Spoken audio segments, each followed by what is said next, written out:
Hello guys, I recently made another custom Super Mario Bros. Wonder level. A mechanic that's shown up in a number of modern Mario games that isn't in Super Mario Bros. Wonder is rolling hills. However, the game does have these circular pieces of terrain that can be rotated. Although their collision is a bit dodgy, these were a good way of replicating rolling hills in Super Mario Bros. Wonder, especially once I remodeled them. I came up with this idea of making rolling hills look like giant watermelons many years ago, and decided to give that another shot for this level. Therefore, it also made a lot of sense to use the already existing watermelon piranha plant. I've also wanted to use these pole blocks for a while now, and those work nicely alongside Armad, so those are the main mechanics I chose to use. Now it's time to see what I did with them. I decided to introduce the giant watermelon rolling hills right at the start here. Fushigi, the Super Mario Bros. Wonder level editor, kinda glitches out every time you use remodeled assets whilst working on a level, so you won't see the remodels throughout the level creation process. The melon seeds that Melon Piranha Plant spits are very unique because not only do they not damage the player, but they also don't hit or destroy blocks or anything like that. It would have been cool if throughout the level I could have had pole blocks that were activated by Melon Piranha Plants, but because that doesn't work, I ended up using rolling Armads for that instead. Rolling hills in New Super Mario Bros. Wii and U rotate on their own, so making other elements like Piranha Plants rotate with them is impossible in those games. But that's not the case in Super Mario Bros. Wonder. So throughout this level, I repeatedly put a bunch of Piranha Plants on rolling hills, which makes for a cool obstacle even if it was a pain to set up. For every rolling hill with piranha plants or coins that go around them, I have to input the rolling hill's coordinates and radius into an online tool I use, and then manually place each object at the coordinates that the tool spits out. That tool I use isn't even really meant for this kind of thing. It doesn't even support decimals or negative values. I'm honestly amazed I've been able to set up the stuff I have using it. I also have to calculate the exact angle that each object has to be at myself. So yeah, making this level actually required some calculation from time to time. In previous time-lapse videos like these, I tend to talk about the latest Fushigi updates. But in this case, even though it's been a couple of months, there haven't been any updates, really. It's a shame because the community itself is still active. I'm far from the only one making custom levels. And yet, there doesn't seem to be anyone with the right skill set who's willing to work on the editor. There are still a bunch of big and small things that should be improved about Fushigi before I feel like I can recommend making custom Super Mario Bros. Wonder levels to anyone, really. At least for this level, most of the stuff I wanted to do didn't require any text editing of the level's internal data. Something I tried to embrace with this level was that thing Nintendo does occasionally, where they'll just throw a random mechanic into a level as a one-off. So for the first purple 10 coin, there's a pulley the player can use to rotate a giant melon, and that's the only setup like that in the entire level. Shortly after that, I made a section where an Armad hits a POW block that then triggers a pole block and a power-up that the player has a short time to grab. And that's also, once again, the only POW block in the level. Normally I would make sure stuff like that was consistent throughout an entire level, so ideas didn't just come out of nowhere, but every now and then I think it's fine to have a one-off like that, so long as it relates back to a level's central mechanic.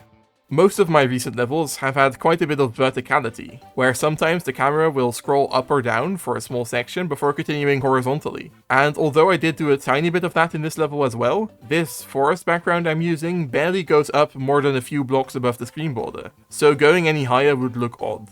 A Mario staple that I rarely incorporate into my own levels is a star section, where the player has a chance to become invincible for a short time and mow down enemies. In terms of level design, I do feel like this whole concept is kind of pointless, but regardless, I decided this level was a good fit to implement such a section. So here, the player can get a star, and then there's a bunch of Armads and Piranha Plants the player can kill to potentially get a 1-up or whatever.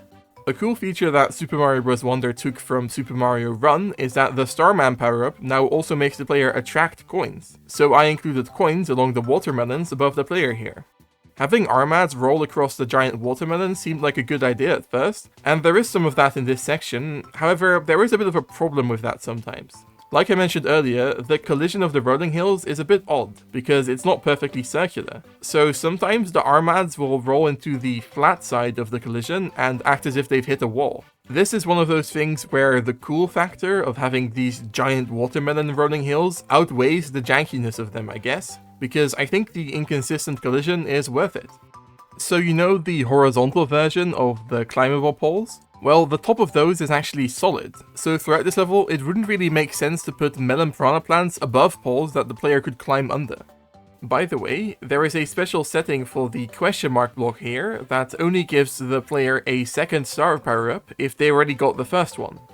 I knew ahead of time that the mechanics I'd chosen for this level could make for some very cool bonus room setups, though the first bonus room is actually very simple.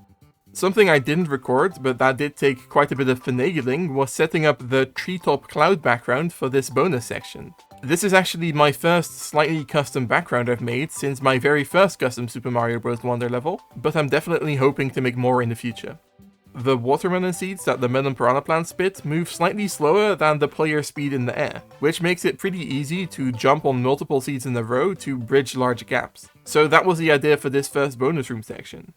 Having the player die or fall back down to the main section if they failed to jump didn't seem fair, so instead I incorporated this big backwards conveyor track that can move the player back to the start.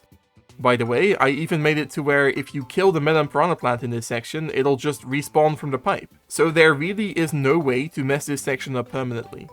Like I've talked about in previous videos, the midway flag object in Super Mario Bros. Wonder is super limited, so I couldn't make it rotate along a giant watermelon or anything like that. Therefore, I just put a bunch of watermelons all around it. Brilliant, I know. This is the point where the level is supposed to introduce giant piranha plants as a sort of escalation thing for the second half, but after finishing this time-lapse, I ended up putting giant piranha plants in the first half of the level as well.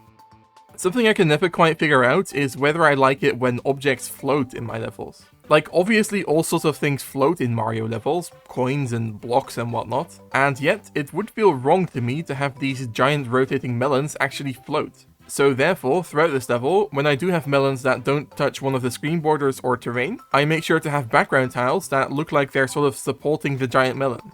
I'm pretty sure Nintendo doesn't care about this kind of stuff, like, at all, but I have always been a big fan of how other 2D platformers, like the Donkey Kong games, are grounded in reality a bit more in terms of how most terrain and platforms don't float. It is interesting how this level has two bonus rooms that are both super close to the checkpoint flag, one just before and one just after it.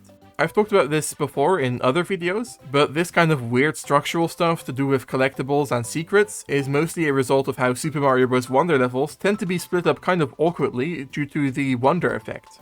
Let's say the Wonder effect takes up the last quarter of a level, then it makes sense that the 3 purple 10 coins can be placed in roughly the first 3 quarters. But you also want to avoid putting secrets like purple 10 coins right at the start of a level, so therefore it only makes sense that you'll end up with most purple 10 coins being placed around the middle of the level, which also happened here. Anyways, the bonus room for the third purple 10 coin here is super cool if I do say so myself. It was inspired by a bonus room in Super Mario 3D World, where the player has to run along a rolling hill and dodge piranha plants before getting the collectible. The pipe had to be very high up, so the player could have enough room to jump over the piranha plants. So the only way to get out of the room is to jump down on either side, which is indicated with an arrow sign. The previous bonus room also ends with the player jumping down, so I'm hoping that jumping down into the void like this isn't too jarring.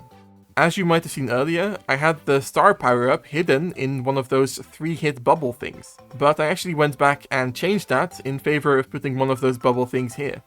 Okay, so fun fact about this level, I started working on it in May of 2024, but around this point in the time-lapse, I took a break of nearly half a year. I finally continued work in September, so all this stuff after the rolling hill with the big piranha plants was made when I hadn't worked on the level in ages. I wonder if this is something that people might be able to tell from the way the level is designed, though as it happens, this also basically lines up with where the level's Wonder Effect section starts, so I guess the level design was going to change quite drastically either way. Speaking of which, the level's Wonder Effect is kind of insane. I knew going into this level that I wanted to use the same climbable pole snake Wonder Effect that the original climbable pole level used as well, but as I worked on the level, I came up with an idea to spice the effect up a bit. Super Mario Bros. Wonder has these circular lava objects that actually appear in the same section as these circular platforms I've been using for the giant watermelons. So I figured for the level's Wonder effect, it could be fun to turn all the melons into lava circles, and then the melon piranha plants could be turned into fire piranha plants. These would make for great obstacles that the climbable poles could then snake their way through. So that's exactly what I ended up doing. I even set up custom lighting during the Wonder effect that made the background all orange and stuff, and also spawned lava particles that floated through the air. I also decided to introduce lava bubbles, or podoboos, whatever you want to call them, to add a bit more of a dynamic element to the big lava circles.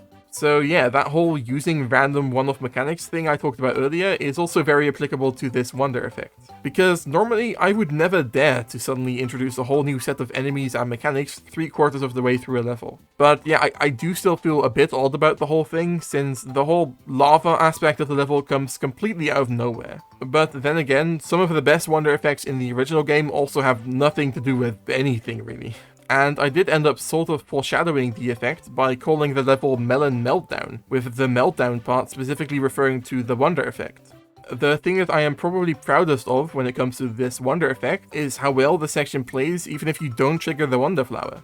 In my previous custom levels, the wonder effect sections have mostly felt extremely dull if you didn't trigger the effect, because I decided to prioritize the design of the wonder effect section. But in this case, I think I struck a better balance, to the point where if you skip the wonder flower, the level still feels pretty cohesive and complete.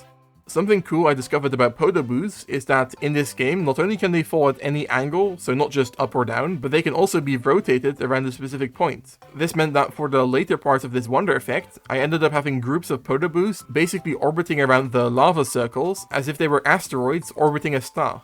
Towards the end of the level, I ran into an extremely annoying problem that took me a long time to figure out, which is that links stopped working altogether. Links, in case you're not aware, are how different Super Mario Bros. Wonder objects talk to each other, basically. So if a Wonder Bud spawns some coins, or if a Piranha Plant rotates around a melon, those objects are linked. As you might imagine, therefore, this level uses a lot of links, especially thanks to the Wonder effect, where I basically spawn or despawn large portions of the level depending on whether you triggered the effect or not. As it turns out, the reason links stopped working for me towards the end of this level is that I had used too many of them. Somehow, this level as a whole had used more links than every other level in the original game, which I suppose is actually quite impressive. Either way, I did find a pretty simple solution to this problem, which was to cut down on the amount of links used in earlier parts of the level. I didn't actually have to change any of the sections, I just used some tricks that are a bit too technical to explain to use some other level features to replace what I had originally done using links. I really like what I did for the flagpole area of this level. Since the level uses so many different mechanics, I decided to try and find a way of incorporating as many of them as I could into a small obstacle course that the player can traverse to get to the top of the flagpole. First, the player has to jump up to a platform using a watermelon piranha plant, then they can hit a horizontal pole block, then they can jump to a rotating watermelon with piranha plants on it, and from there they can jump to the flagpole. Lastly, it was time to decorate the level, which actually proved to be quite a bit more work for this level compared to previous levels I've worked on, because the original game's forest level also uses a lot of decorations. What I didn't show in this time-lapse is that I also made some custom melon decorations that I placed after I was done with everything else. Speaking of which, with that, the entire level is now done, so time to show it off in-game. Alright, and here we are. So, like I talked about during the time-lapse, I added a few things to the level after I was already done with it, like the Goomba there are actually a few Goombas throughout the level, and also the melon decorations. Those melon decorations, by the way, are retextured and also slightly remodeled versions of the decorations found in Upshroom Downshroom, you know, the pumpkins. Here, if you hit this block, some of the coins will actually sometimes fall into the pit, like the purple coin there, and that does feel a bit wrong, and it is sort of just random whether that happens, but I guess it's fine. There are so many purple coins and also normal coins in this level that are like hidden all over the place, like right here, that I think it's fine if the player misses out on one or two of those every now and then. You can also get a 1-up here, for example, and yeah, there's just secrets all over the place. Speaking of which, to get the first 10 coin here, you have to kill a bunch of piranha plants, or at least that's the intended way of doing it. And originally those were small piranha plants, so there were a larger quantity of them that covered the rolling hill, but that meant that if you killed all of them, you would get like 3 or 4 1-ups, because that's how that works if you kill multiple enemies with one shell. So that felt very wrong, giving the player that many 1-ups that easily. So that's why I changed them to be big piranha plants, and yeah, I guess that's fine. Here, in order to get this star, you can use one of these pull strings, and I have a few of these throughout the level because, well, I guess I just haven't used them in one of my levels before, and they obviously matched the thing I used for the first purple 10 coin that rotates the melon, so yeah, I think their inclusion just makes a lot of sense. And oh, there you just saw the Armad hitting the rolling hill and just stopping for no reason. Yeah, That's thanks to the inconsistent collision thing I've talked about. It really does suck, and there's just nothing I can do about it, because I don't think there's any way of editing collision at the moment. But yeah, that's actually a very difficult setup to hit that block there with an Armad whilst also walking on the rolling hill. But yeah, that brought us to this bonus room where if I do this, you'll see the talking flower actually reacts to it. And we don't even need the watermelon piranha plant seeds to jump over here. We can obviously just also use our bubble power up, and that's quite funny. And I suppose more people would be able to do that, and I'm totally fine with that. That's probably more difficult than doing it with the melon seeds, honestly, because that is actually not that difficult of a jump normally. Yeah, so here we reintroduce some of the mechanics after the midway, like I'd like to do. So we have the watermelon piranha plant, the ball, the Armad, the rolling hill, everything. Just to make sure that if you like died and, I don't know, somehow forgot about the level in the meantime, that you're sort of, yeah, reintroduced to everything. You can actually quite easily use this Armad here to just like go through this section without being in any sort of danger. And that also actually makes getting to this last bonus room here a little bit more easy. Yeah, so this bonus room is super cool. It also took quite a bit of effort to set up with the tool I talked about to like determine the coordinates of these rotated objects. It was a lot of finagling to get all these placements actually correct, because there's just no way in Fushigi for that to be automated or anything like that. But yeah, there we go. It's a pretty short and also quite easy bonus room. But I think that's fine, because it is quite fun and like kind of cool to look at, I suppose. Also with the talking flower and stuff, it's a lot of fun. Yeah, so here's the actual setup with the bubble here. I just really liked having this here with like the movement of the rolling hill below you, and also the Armad, so it's like just a lot more tricky than if it was just like above normal ground or anything like that. It is sort of random how high this flower here ends up, so sometimes it is a bit tough to grab that, but I guess that's fine. Especially because you can also like pop the bubble with an Armad shell if you throw it up, so I guess that's another little extra challenge. And yeah, here now this section is what I made after I took a long break from Super Mario Bros. Wonder modding, so if it feels any different, that might be why. And you can see I killed that melon piranha plant there, and if we actually trigger the wonder effect, you'll see it actually also won't turn into a fire piranha plant. So I actually like detected whether the melon piranha plant died or not, and then that also determines whether the fire piranha plant spawns. And I think that's a cool little detail. And you'll see here that these the left and right poda boost there actually like sort of jump diagonally, because they actually match the angle of the big lava circle, and I think that's another little cool detail. I was a bit concerned about this section maybe being a bit too tough, so therefore I did include a couple of power-ups, like the flower we got there earlier, and also the brick block up to the right there actually gives you a mushroom if you're small, though currently it just contains a coin because we already have a power-up. Here we have some horizontal jumping potobos, another very cool setup. You can actually just jump down here if you want. You don't even have to like jump down here with the timing of the pole that extends, but whatever, it doesn't matter. And there is actually a bit of a secret here if we do another bubble jump, where we'll have this piranha plant, not a piranha plant, this talking flower being weirded out by the fact that we got here, because normally the wonder effect is supposed to end right here. So yeah, there we go. And of course I also decided to implement a talking flower that comments on the fact that the level is no longer on fire. So yeah, there we go. And like I talked about during the time-lapse, I really enjoyed setting up this like goal pole thing here, where a bunch of different mechanics come into play, just to make it a little bit tougher to get the top of the flagpole. But before we finish this, I actually want to show you the normal version of the wonder section. Alright, so we're back. And yeah, normally the wonder flower is up in that block there. And that is pretty tricky to get. Like, it's also, first of all, it's a bit random. Like, it's just up in the air, and like you might just walk past it and not even notice it. And it's also a bit tricky.